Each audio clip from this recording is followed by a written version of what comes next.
Hi sugars, welcome back to my channel Bantu Chic. Thank you for joining me once again, and if you're new here, welcome because I got good news for you. I know you've been waiting so long for this video, but we're finally here. I'm going to be talking about onion juice and how exactly it benefits our hair for it to grow and for it to be snatched. Ooh, like my hair is snatched. Well, I'm going to be doing this in two parts. First of all, I'm going to be doing what I'll call a definition of terms. We're gonna start with hair. For those that don't know what exactly hair is made up of a durable protein called keratin, and that keratin is high in sulfur. Please underline that word, sulfur, S-U-L-F-U-R or S-U-L-P-H-U-R. That keratin is high in sulfur. That type of keratin, it needs sulfur for it to maintain its shape, its strength and elasticity. So for your hair to maintain its shape and for also to be elastic, it needs high amounts of sulfur. Now that I've gotten that out of the way, we're gonna get now into the chemical properties of onions. Now I know some of y'all cannot stand onions. Some of you do not love it at all, do not love the smell, do not even want to taste it.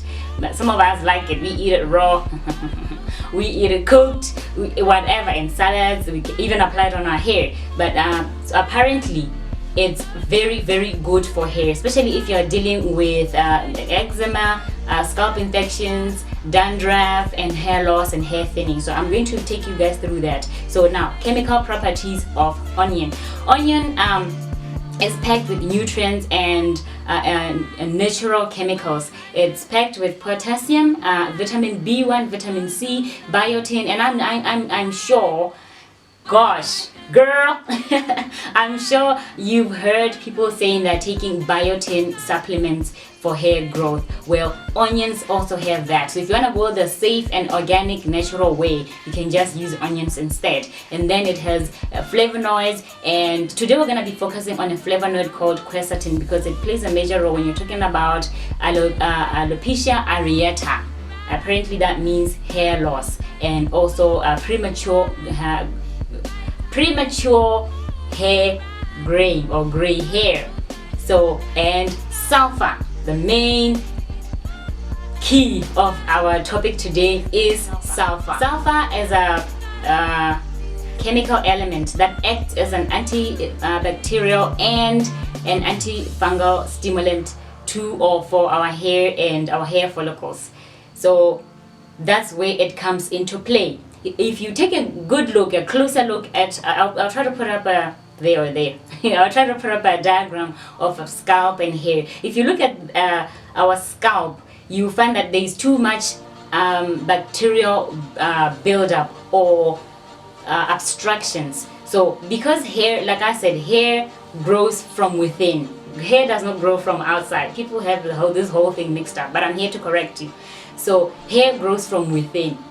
It comes from within. There is a hair follicle that produces hair, and then hair protrudes. So in the opening, around the opening cavity or the cavity opening, those that know English will correct me, around the opening of your hair follicle, there is usually bacterial buildup or fungus, scalp infection, you name it. So it makes it difficult for the hair strand to protrude out of your scalp, and that's why sometimes your follicles, they term them sleeping follicles, because so that when you apply these things, it wakens them up, and then the hair can grow out again. So that's what it does. It cleanses. So sulfur cleanses your scalp.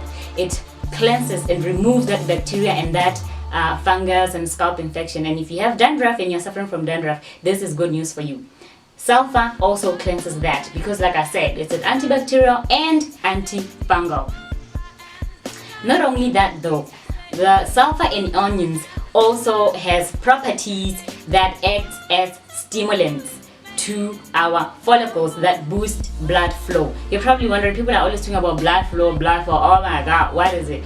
We need blood flow to every part of our bodies, as we know that blood carries nutrients to every inch of our bodies. So even our scalp, they need blood because blood contains nutrients. So the blood goes into the hair follicle and then it feeds it, and then it's able to produce hair. So when you have sulfur in your food or even on your scalp, that hair that's going to grow, it's going to be thicker and fuller. That's why people who use onion juice be talking about, oh, I'm experiencing less hair breakage, because now your hair, like I said, is what? It's strong because it has higher amount of sulfur. It's strong, it's maintaining its shape, and it's also elastic. So that's very important.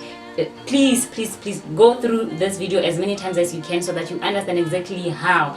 If you're like me, I love DIYs, do it yourselves or do it yourself. I love them, and I honestly prefer plant-based options to over-the-counter, you know, supplements and all that, because you know what you're putting into your hair. So this is safe and very organic. So before you put anything into your hair, please research as much as you can. Understand exactly how it affects your hair or your scalp. Like I said, onion juice also contains higher amount of a flavonoid called quercetin, and apparently the red onion, the red one is the one that has higher amounts of that quercetin, and the yellow one has higher amounts of sulfur.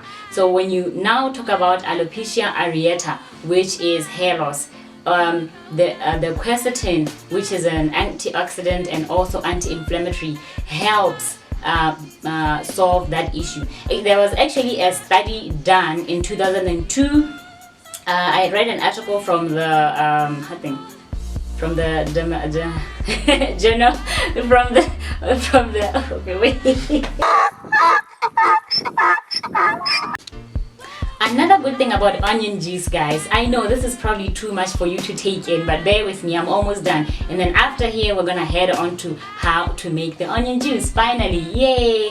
Use onion juice. Try it for 3 months. See how it works for you. If you love it, do it as a long-term treatment, because like I said, your hair needs sulfur in higher amounts. So make sure it's a long-term plan, not just over 1 week and then I'm done. Because if you overdo it, your scalp is going to end up being sensitive to everything, and then you're gonna blame me, and then I'll be like, I don't know that, sis. Well, I'm joking. I'm joking. You know I love you.